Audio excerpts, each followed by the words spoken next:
أعوذ بالله من الشيطان الرجيم بسم اللہ الرحمن الرحیم۔ کیا آپ جانتے ہیں کہ شیطان پہلے فرشتوں کے ساتھ رہا کرتا تھا، لیکن جب اس نے اللہ تعالیٰ کا حکم ماننے سے انکار کیا اور حضرت آدم علیہ السلام کو سجدہ نہیں کیا تو اللہ تعالیٰ نے اسے غرور و تکبر کرنے کی وجہ سے فرشتوں کے درمیان سے نکال دیا۔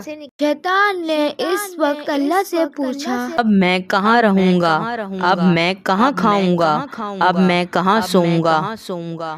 اللہ تعالیٰ نے شیطان کو جواب دیا، تم اس شخص کے ساتھ رہو گے جس نے گھر میں داخل ہونے سے پہلے بسم اللہ نہ پڑھی ہو، تم اس کے ساتھ کھاؤ گے جس نے کھانے سے پہلے بسم اللہ نہ پڑھی ہو، اور تم اس کے ساتھ سو گے جس نے سونے سے پہلے بسم اللہ نہ پڑھی ہو۔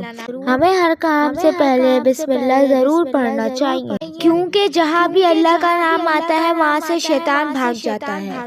بسم اللہ الرحمن الرحیم کے معنی ہے شروع کرتا ہوں اللہ کے نام سے جو بڑا مہربان اور نہایت رحم کرنے والا ہے۔